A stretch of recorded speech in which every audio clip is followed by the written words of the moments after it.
নমস্কার। আশাময়ী নারীর আর একটা নতুন পর্বে আপনাদের স্বাগত বন্ধু। আমি ইন্দ্রাণী আর আমার সাথে আছে পম্পা। আজ আমরা একটা নতুন আর এক্সাইটিং বিষয় নিয়ে আলোচনা করতে চলেছি। বিষয়টা বেশ গুরুত্বপূর্ণ বটে। এটা আমাদের জীবনকে সমৃদ্ধ করে, জীবনকে উন্নত করে। আজকের বিষয় হলো আমরা সৃষ্ট হয়েছি উন্নতি লাভের জন্য, বা বলা যেতে পারে সমৃদ্ধ হওয়ার জন্য। শুনে বেশ ইন্টারেস্টিং মনে হচ্ছে, কিন্তু শুরু করার আগে আমাদের জানতে হবে উন্নতি লাভ করা বা সমৃদ্ধিশালী হওয়া বলতে কি বোঝায়। সমৃদ্ধ হওয়া কথাটা আমরা সাধারণত আমাদের প্রতিদিনের কথাবার্তায় সেভাবে ব্যবহার করি না। উদাহরণস্বরূপ বলা যেতে পারে, যেমন আপনি যদি বলেন একটা ব্যবসা তখনই সমৃদ্ধশালী হতে পারবে যখন সে তার কাস্টমারদের খুশি করতে পারবে। এখানে সমৃদ্ধশালী হওয়ার মানে হলো সুষ্ঠু পরিচালনা। আচ্ছা পম্পা, একটা কথা বলো, তুমি কেনটাকি ফ্রাইড চিকেন পছন্দ করো? অবশ্যই, কি বলছো, পছন্দ করব না? কি দারুণ খেতে! আর আমরা যখন বন্ধুবান্ধব মিলে কেএফসির আউটলেটের সামনে দিয়ে যাই তখন তো পাগল হয়ে যাই। হ্যাঁ, আমিও সত্যি খুব ভালোবাসি। দেখুন বন্ধু, উন্নতি আর সাফল্য এই দুটো একসাথে মনে হলে আমার একজনের জীবনের গল্প, মানে সত্যিকারের গল্পের কথা মনে করিয়ে দেয়। তিনি হলেন কলোনেল হারল্যান্ড স্যান্ডার। তিনি হলেন এই কেএফসির প্রতিষ্ঠাতা। তিনি ক্লাস 7 পর্যন্ত পড়ে, আর তারপরে আর পড়েননি। অল্প বয়সে তিনি নানা রকম চাকরি করেছেন। তিনি স্টিম ইঞ্জিনের স্টোকার ছিলেন। স্টোকার মানে হলো যে চুল্লিতে জ্বালানি বা কয়লা দেওয়ার কাজ করে। তিনি জীবন বীমার সেলসম্যান হিসাবেও কাজ করেছেন, আবার পেট্রোল স্টেশনের কর্মী হিসাবেও কাজ করেছেন। তারপর তার যখন 40 বছর বয়স, তখন কেনটাকিতে রাস্তার ধারে রেস্টুরেন্ট খুলে সেখান থেকে তিনি ফ্রাইড চিকেন বিক্রি করা শুরু করেন। সেই সময়টা ছিল 1929 থেকে 1941 সাল। সেটা ছিল মারাত্মক অর্থনৈতিক মন্দাবস্থার একটা সময়। আর এই সময়ের মধ্যে তিনি তার ফ্রাইড চিকেনের গোপন রান্নার পদ্ধতি তৈরি করে ফেলেছেন। এরপর পশ্চিম আমেরিকায় একটা শহরে উটাহতে 1952 সালে কেএফসি তার প্রথম ফ্র্যাঞ্চাইজি খোলে। যখন তার প্রধান রেস্টুরেন্ট বন্ধ হয়ে যায়, তখন তিনি ফ্র্যাঞ্চাইজি সিস্টেমে কাজ শুরু করেন, আর এই পদ্ধতিতেই তার ফ্রাইড চিকেন সারা দেশে ছড়িয়ে পড়ে। শোনা যায় তার এই ফ্রাইড চিকেন রেসিপি 1009 বার বাতিল হয়ে যায়। তারপর অবশেষে তিনি ছাড়পত্র পান, আর তার ব্যবসা বিশ্বব্যাপী হিট হয়ে যায়। তার কোম্পানি $2 লক্ষ বিক্রি হয়েছিল, আর তার মুখের আকৃতি এখনও কেএফসির লোগোতে বর্তমান। ওহ, সত্যি কি চ্যালেঞ্জিং একটা গল্প। আমাদের নিজেদেরও একটা প্রশ্ন করা উচিত।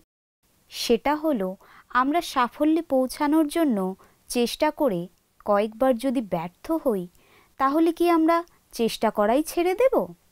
আমরা কি কেএফসির মালিকের মতো 1009 বার ব্যর্থ হওয়াকে মেনে নিতে পারবো?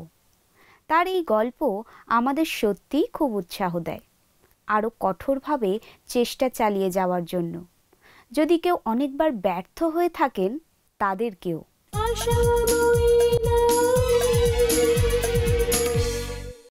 দেখুন বন্ধু, আমাদের জীবনের একটা কঠিন বিষয় হলো আমাদের এটা জানতে বা বুঝতে হবে কখন আমরা কাজটা চালিয়ে যেতে পারবো আর কখন আমরা এগিয়ে যাব। কিন্তু সেটা কিভাবে আমরা বুঝতে পারবো? এর প্রধান দুটো চাবিকাঠি হলো অধ্যাবসায় আর দৃঢ়তা। এগুলো যদি আপনার থাকে বন্ধু, তাহলে তা আপনাকে আপনার লক্ষ্যে পৌঁছাতে বা সাফল্য পাওয়ার জন্য এগিয়ে নিয়ে যাবে। কিছু মুহূর্ত আসবে যখন আপনার মনে হতে পারে আপনি সত্যিই সাফল্য পাবেন তো, আর এই সময়েই আপনি যেটা করতে চান তাতে অবিচল থাকতে হবে। তার মানে এটা নয় যে আপনি একই কাজ বা একই ভুল বারবার করুন আর ব্যর্থ হন। তবে মাঝপথে কখনো হাল ছেড়ে দেবেন না। কোনো কাজে সাফল্য পেতে গেলে সেটা নিয়ে লেগে থাকতে হয়, ছেড়ে দিলে চলবে না। আর এর সবচেয়ে বড় প্রমাণ হলো কলোনেল হারল্যান্ড স্যান্ডার্সের জীবনের গল্প। সেটা সবাইকে উৎসাহ যোগায়। কখনো একই উপায় না অবলম্বন করে নতুন কোনো পদ্ধতি নেওয়ার অবশ্যই দরকার হয়। কিন্তু আসল প্রশ্নটা হলো, কখন আমাকে ছেড়ে দিতে হবে সেটা বুঝবো কিভাবে? দেখো পম্পা, তোমার প্রশ্নের উত্তর দিতে গেলে আমাকে আর একটা গল্প বলতে হবে। সেটা হলো রাজা রবার্ট ব্রুস আর একটা মাকড়সার গল্প। জানেন বন্ধু, কোনো এক সময় স্কটল্যান্ডের রাজা ছিলেন রাজা রবার্ট ব্রুস। তিনি অনেক যুদ্ধে লড়াই করেছেন, কিন্তু হেরে গেছেন। ইংল্যান্ডের রাজা একবার স্কটল্যান্ড আক্রমণ করেন, আর রাজা ব্রুস সেইবার নিয়ে 6 বার পরাজিত হলেন। আর তখন তিনি যুদ্ধ ছেড়ে পালিয়ে গিয়ে একটা গুহার মধ্যে আশ্রয় নিলেন। সেখানে তিনি একটা মাকড়সাকে দেখতে পেলেন। সে তার জাল বোনার চেষ্টা করছিল। মাকড়সাটা 6 বার ব্যর্থ হলো। তারপর 7 বারে সে তার জালটা বুনতে পারল। এটা দেখে রাজা ব্রুসের মনে একটা নতুন আশার সঞ্চার হলো। তিনি তার সৈন্যদের আবার এক জায়গায় জড়ো করলেন আর সাহসের সঙ্গে দৃঢ়ভাবে ইংল্যান্ডের বিরুদ্ধে যুদ্ধ করলেন। তিনি যুদ্ধে জয়ী হলেন আর নিজের রাজ্যকে পুনরুদ্ধার করলেন। এই গল্প আমাদের এই শিক্ষায় দেয় যে আমাদের কখনো হেরে গিয়ে ভয় পেলে চলবে না। আমরা যদি চেষ্টা চালিয়ে যাওয়া বন্ধ করে দিই, সেটাই হলো আমাদের হেরে যাওয়া। তাই চেষ্টা চালিয়ে যান বন্ধু, আর দেখবেন আপনি ঠিক জয়ী হবেন। সেই মাকড়সা আমাদের এই শিক্ষাই দেয়, অধ্যাবসায় আর অনুশীলন করতে পারলে আর মাঝপথে হাল না ছেড়ে দিলে অবশ্যই জয়ী হওয়া যায়। তাই আশা ছাড়বেন না বন্ধু। তবে একথাও ঠিক, পরাজয়টা কি সেটাও আমাদের বুঝতে হবে। দেখুন বন্ধু, ব্যর্থতা হলো উন্নতি বা সাফল্য লাভ করার ঠিক উল্টোটা। এটা হলো সেই নির্দিষ্ট কাজ করার জন্য সাফল্যের অভাব বা কাজটা করার অক্ষমতা। এই বিষয়ে জেমস ক্লিয়ারের একটা দারুণ ইন্টারেস্টিং আর্টিকেল আছে। তিনি যে বিষয়ের উপরে লিখেছেন তা হলো অভ্যাস, সিদ্ধান্ত নেওয়া আর সমানে উন্নতি করা। তিনি হলেন নিউ ইয়র্ক টাইমসের লেখক, যেটা সর্বাধিক বিক্রিত হয়েছে। অটোমেটিক হ্যাবিটস বিক্রি হয়েছে সারা বিশ্বে 15 লক্ষ কপিরও বেশি। জেমস সেখানে 3 ধরনের ব্যর্থতার রূপ দেখিয়েছেন। সত্যি ইন্টারেস্টিং। আমি এই কথাগুলো আগে কখনো শুনিনি। প্রথম স্টেজ হলো কৌশলের ব্যর্থতা। এগুলোকে শ্রেণীবদ্ধ করা যেতে পারে কিভাবে ভুল ভ্রান্তি হয় এই বলে। এটা একটা ভালো কোনো পরিকল্পনা ঠিকমতো বাস্তবায়ন বা কাজে পরিণত করার ব্যর্থতা, আর তার সাথে পরিষ্কার দৃষ্টিভঙ্গির অভাব।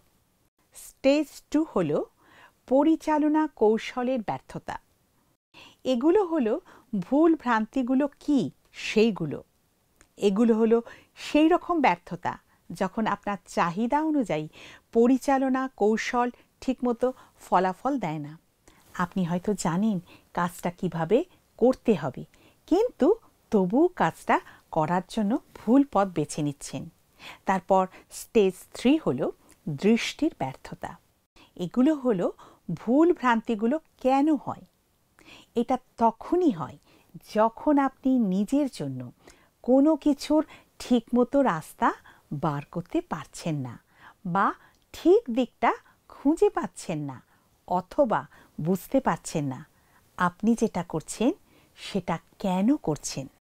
আচ্ছা দিদি, আমাকে বলো, জেমস ক্লিয়ার কি এই 3 ধরনের স্টেজ বা অবস্থার ব্যর্থতার কোনো বাস্তব জীবনে উদাহরণ দিয়েছেন? হ্যাঁ, অবশ্যই।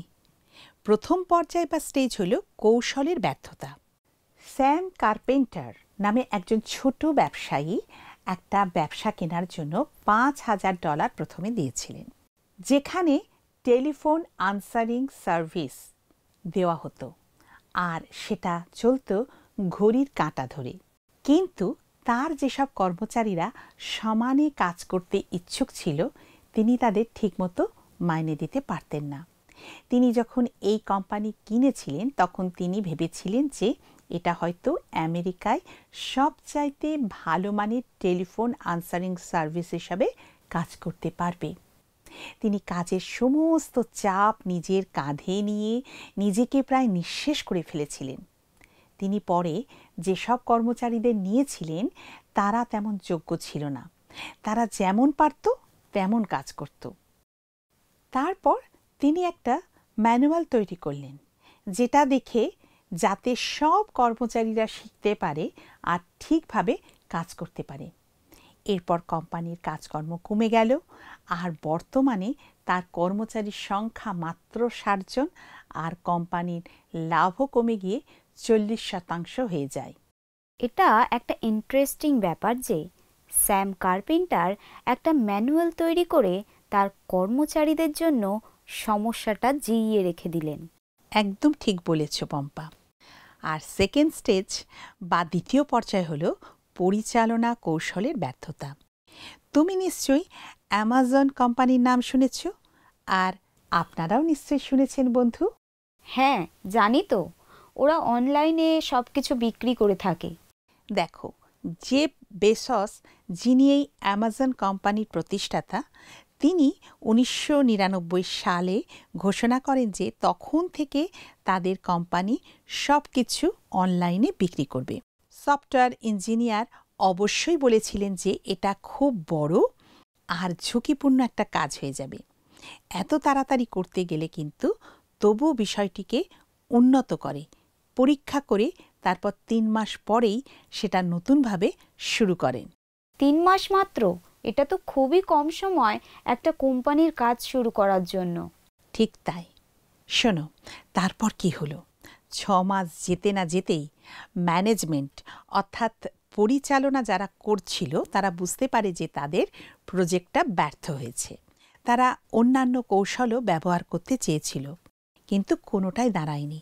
দেখুন বন্ধু, 2014 সালে বেসোস স্বীকার করেন যে তার $1 বিলিয়ন ক্ষতি হয়ে গেছে। তারা তাদের ব্যর্থতাটা কিভাবে নির্দিষ্ট করলো? 2000 সালে তারা একটা নতুন প্রস্তাব বাজারে আনেন, অ্যামাজন মার্কেট প্লেস, যা বিভিন্ন বিক্রেতাকে অধিকার দিয়েছিল তাদের নতুন সামগ্রী, তার সাথে ব্যবহৃত জিনিসের বিজ্ঞাপন দেওয়ার জন্য। এটা সফল হয়েছিল, আর 2015 সালে অ্যামাজন মার্কেট প্লেস $107 বিলিয়ন আয় করেছিল এই বিক্রি থেকে। তারা তাদের পরিচালনা কৌশলের ব্যর্থতাকে নির্দিষ্ট করেছিল। তাড়াতাড়ি নতুন পদ্ধতি বাজারে ছাড়া, তার গুণাগুণ সংশোধন করা, কাটিং কস্ট, এইসব দেখে তারপর তারা আস্তে আস্তে উন্নতি করতে শুরু করে। এবারে 3 নম্বর স্টেজ বা তৃতীয় পর্যায়ের ব্যর্থতার পালা, যেটা হলো দৃষ্টির ব্যর্থতা। তুমি কি এর একটা উদাহরণ দিতে পারবে? নিশ্চয়ই। র্যাম্প ওয়ালডো ইয়ারসনের জন্ম হয়েছিল 1803 সালে নিউ ইংল্যান্ডের একটা রাষ্ট্রে। আর বন্ধু, তার বাবা গির্জায় উচ্চ পদে ছিলেন, আর তিনি হার্ভার্ড গিয়েছিলেন আর একজন পাদ্রী হয়েছিলেন। কিছুদিন গির্জায় কাজ করার পর তিনি অন্যান্য লিডারদের সঙ্গে কিছু বিষয় নিয়ে জোরালোভাবে তর্ক করেছিলেন। তিনি গির্জায় কাজ থেকে 1832 সালে পদত্যাগ করেন আর সমস্ত ইউরোপে ঘুরে বেড়াতে থাকেন। তারপর আমেরিকায় ফিরে তিনি একটা ক্লাবের সন্ধান পান, যেখানে বুদ্ধিজীবীরা একসাথে জড়ো হয়ে দর্শন, সংস্কৃতি, বিজ্ঞান এবং আমেরিকার সমাজকে কিভাবে আরও উন্নতি করা যায় সেই সব বিষয়ে আলোচনা করতেন। তিনি তার জীবনের বাকি দিনগুলো বই লিখে কাটিয়েছেন। আমি বুঝতে পেরেছি কেন তার দৃষ্টিশক্তি বা দূরদর্শিতা ব্যর্থ হয়েছিল। তিনি জীবন শুরু করেছিলেন একজন যাজক বা পাদ্রী হিসাবে, কিন্তু জীবনের শেষ দিকে দর্শনের উপরে বই লিখেছিলেন। নিজের জীবনকে বারবার পরীক্ষা করে দেখতে হবে যে জিনিসগুলো আপনি পাল্টাতে পারবেন না সেগুলোকে চিহ্নিত করতে হবে বন্ধু। সমালোচনার জায়গা দিতে হবে। ইমারশন আর 5টা বাচ্চাদের মতো তার বাবার দৃষ্টিভঙ্গিকে অন্ধের মতো অনুসরণ করেছিলেন। অন্যের দৃষ্টিভঙ্গিকে মেনে নিয়ে তাকে আয়ত্ত করতে গেলে, নিজের স্বপ্নকে চূড়ান্তভাবে ব্যর্থ হতে দেওয়া হয়। কিন্তু যখনই আপনি নিজের দৃষ্টি বা দূরদর্শিতা সম্পর্কে বেশি আত্মবিশ্বাসী হবেন, তখন আপনি তাকে হারাবেন। তাহলে আমরা উন্নতি করব কিভাবে?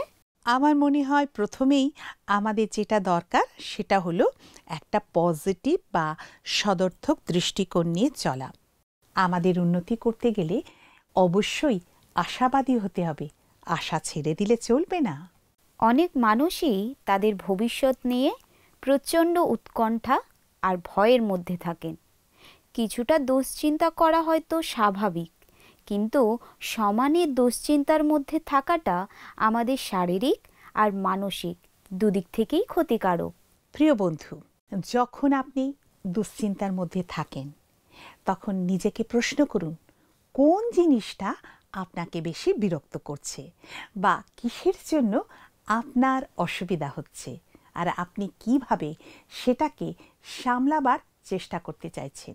আমাদের এই পৃথিবীতে চারিদিকে নানা রকম সমস্যা, আর তার জন্য দুশ্চিন্তা করাটা খুব স্বাভাবিক ব্যাপার।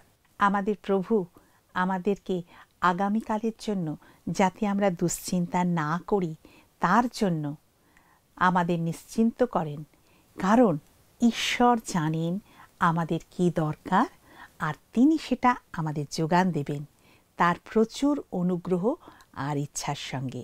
সমৃদ্ধিশালী হওয়া বা উন্নতি করার মানে হলো সেটা আমাদের কোনো কিছু শেখার ব্যাপারে উৎসাহী করে তোলে, তাই না? আপনি যখন কিছু শেখেন তার মানে হলো আপনি আরও বেশি বিকশিত হন, আপনার আরও উন্নতি ঘটে। দেখুন বন্ধু, উন্নতি করতে গেলে আর একটা গুরুত্বপূর্ণ বিষয় হলো সামাজিক যোগ্যতা। আপনি কিভাবে সবার সঙ্গে মেশেন বা ব্যবহার করেন, সেটা কোম্পানির মধ্যেও হতে পারে বা সমাজে বিভিন্ন মানুষের সাথেও হতে পারে। হ্যাঁ, এর মানে হলো উন্নতি করার ক্ষমতা, প্রতিক্রিয়া দেখানো বা সমস্যার সমাধান করা। উন্নতি লাভ করার জন্য একজনকে অবশ্যই যথেষ্ট নমনীয় হওয়া, মানে ফ্লেক্সিবল বা নিজেকে মানিয়ে নেওয়ার ক্ষমতা সম্পন্ন করতে হবে। একটা কথা কিন্তু মনে রাখতে হবে, কি নিজের বাড়িতে বা কাজের জায়গায় আমরা যদি নিজের উন্নতি করতে চাই তাহলে অবশ্যই মানিয়ে নেওয়ার ক্ষমতা থাকতে হবে বা সেটাকে রপ্ত করতে হবে। আচ্ছা, একটা কথা বলো, উন্নতির ক্ষেত্রে অনুপ্রেরণা বা মোটিভেশন কিভাবে কাজ করে? দেখুন বন্ধু, উন্নতি লাভ করার ব্যাপারটা আপনি যখন হয়তো টিভিতে কোনো পছন্দ মতো অনুষ্ঠান দেখছেন, সেক্ষেত্রে কোনো কাজ করে না। এখানে অন্য কিছু আছে যেটা আপনাকে প্রেরণা বা উৎসাহ যোগাতে পারে বন্ধু। সেটা কি হতে পারে? আমাদের দৈনন্দিন জীবনের নানা রকম কাজকর্মের মধ্যে থাকতে গিয়ে আমরাও জাঁতাকলে যেন পিষে যাই, আর তার জন্য বিনোদন খুবই গুরুত্বপূর্ণ একটা ব্যাপার। তবে এটা জীবনকে একটু হালকা করে নেওয়া বা রিল্যাক্স করতে পারার একটা অংশ। বন্ধু, আপনাকে কিন্তু রিল্যাক্স করার থেকেও আরও বেশি কিছু করতে হবে। আপনাকে চ্যালেঞ্জ নিতে হবে, আর সেটার মানে হলো কঠিন পরিশ্রম করার অভ্যাস করার। উদাহরণস্বরূপ বলা যেতে পারে, ধরুন আপনি ঠিক করলেন রোজ হাঁটতে যাবেন। রাস্তায় বার হয়ে দেখলেন দুটো রাস্তা আছে, একটা রাস্তা বেশ সুন্দর, সমান, আর আরেকটা রাস্তা একটু এবড়ো খেবড়ো, উঁচু নিচু। তখন আপনি কোন রাস্তাটা বেছে নেবেন বন্ধু? বেশিরভাগ মানুষই কিন্তু ভালো আর সমান রাস্তাটা বেছে নিতে চাইবে। সেটাই মানুষের চরিত্রের বৈশিষ্ট্য। তাই সহজ রাস্তাটা বেছে নিন। আর চ্যালেঞ্জ নেওয়ার মানে হলো কঠিন রাস্তা ধরে চলার মতো, বেশি পরিশ্রম করা। এগুলোই আপনাকে জীবনে উন্নতি করতে সাহায্য করবে। দেখুন বন্ধু, দ্য রোডলেস ট্রাভেল নামে একটা বই আছে। এটা লিখেছেন স্কট পিক। ইনি হলেন একজন আমেরিকান মনোরোগ বিশেষজ্ঞ। তিনি এক জায়গায় বলেছেন, আমরা যখন ঠিকভাবে জানতে বা বুঝতে পারি যে জীবনে চলার পথ মোটেই সহজ নয়, বেশ কঠিন আর জটিল, আর এটা যখন আমরা মেনে নিতে পারি, তখন জীবন আর সেরকম কঠিন থাকে না। বাহ, ভালো বলেছ। জীবন কখনো এক জায়গায় থেমে থাকে না বন্ধু। আপনাকে একটা লক্ষ্য ঠিক করতে হবে, সেই লক্ষ্যে এগোতে হবে। এই কথাই আমাদের বলেছেন সাধু পৌল। আপনি যখন কোনো নির্দিষ্ট লক্ষ্যের দিকে এগোচ্ছেন বন্ধু, তখন আপনি নিজেই শর্ত তৈরি করছেন, যেটা আপনার যাত্রাপথের সহায়ক হবে। আমার মনের মধ্যে কিছু প্রশ্ন জাগছে। আমরা উন্নতি করতে পারছি কিনা এটা বোঝার জন্য প্রশ্নগুলো নিজেকে করা খুবই দরকার। যেমন, আমাদের জীবনে কোথাও কি কোনো রকম অসঙ্গতি আছে? আমার বিবাহিত জীবন, পারিবারিক জীবন কতটা ঠিকভাবে চলছে, সেটাও কতটা স্বাস্থ্যকর? আমার আধ্যাত্মিক জীবন কতটা সুন্দর বা সুস্থ? আমি নিজে শারীরিকভাবে সুস্থ তো? আমার জীবনের সব দিক থেকে আমি আরও কিভাবে ঈশ্বরকে বিশ্বাস করতে শিখতে পারব? আমরা একজনের মহান উদাহরণ দেখব, যিনি উন্নতি করার চেষ্টা করেছিলেন। এর থেকে ভালো উদাহরণ আর কি হতে পারে, যা সাধু পৌল দিয়েছেন। তিনি তার চিঠিতে 4টে প্রধান পয়েন্টের কথা বলেছেন, যা লেখা আছে কলসীয় তার 3 অধ্যায়ের 1 থেকে 14 পদে। আর প্রথম পয়েন্ট হচ্ছে, খ্রিস্টের প্রতি তোমার দৃষ্টি নিবদ্ধ করো, যিনি তোমার আসল লক্ষ্য। দ্বিতীয় পয়েন্ট, মনের মধ্যে যা কিছু অসুচিতা, মোহ, অভিলাষ, লোভ, এই সব কিছু আছে, সেগুলো ত্যাগ করো। তৃতীয় পয়েন্ট, আমি তখনই উন্নতি করতে পারবো যখন আমি ঈশ্বরের অনুগ্রহ বুঝতে পারবো। আর শেষ পয়েন্ট হচ্ছে, আমি যখন ঈশ্বরীয় গুণাবলী রপ্ত করতে পারবো, তখনই উন্নতি করতে পারবো। এই সুন্দর কথাগুলো আমাদের বলার জন্য পম্পা, তোমাকে অনেক ধন্যবাদ। আর বন্ধু, আপনাদেরও অনেক ধন্যবাদ আমাদের সঙ্গে এতক্ষণ থাকার জন্য। আশা করি এই অনুষ্ঠান আপনাদের ভালো লেগেছে এবং অনেক কিছু শিখতে পেরেছেন। আসুন বন্ধু, প্রার্থনা করি। প্রিয়তম প্রভু যীশু, তোমায় ধন্যবাদ দিই। সুন্দর সময়ে আমরা তোমার চরণতলে আসতে পেরেছি। ধন্য তোমার নাম। বিশেষ করে প্রভু, আমরা আজকে এই বিষয় শিখলাম যে তুমি আমাদেরকে উন্নতি লাভের জন্য সৃষ্ট করেছ। আমরা যেন আধ্যাত্মিকভাবে উন্নতি লাভ করি, সেই সঙ্গে জাগতিকভাবে উন্নতি লাভ করতে পারি। তোমার বাক্যের দিকে যেন মনোযোগী হতে পারি, কারণ তোমার বাক্য যদি আমাদের অন্তরে থাকে, তাহলেই প্রভু আমরা সাফল্যের দিকে এগিয়ে যাব। সকল ভার তোমার হাতে দিলাম, যিশুর নামে প্রার্থনা চাই, আমেন। প্রিয় বন্ধু, আজকের জন্য আমাদের অনুষ্ঠান এখানেই শেষ করছি। আমাদের পরবর্তী অনুষ্ঠানে আশা করি আবার দেখা হবে।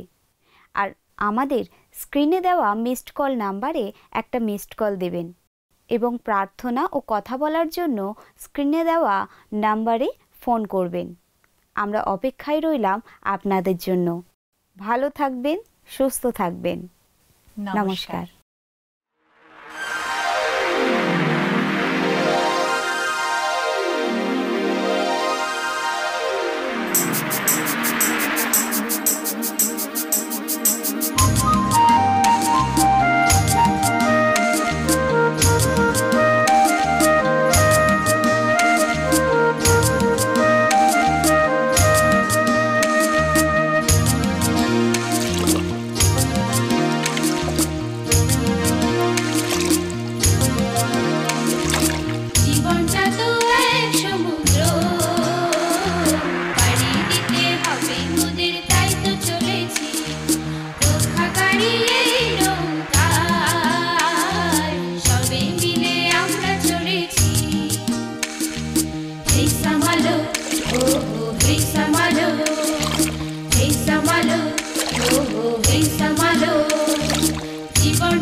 গাড়ি এই নৌকা সবে মিলে আমরা চড়েছি হেই সামালো ও হো হেই সামালো হেই সামালো ও হো হেই সামালো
গত সপ্তাহের আমাদের বিজয়ী দর্শক বন্ধু হলেন নয়নী দাস বীরভূম থেকে।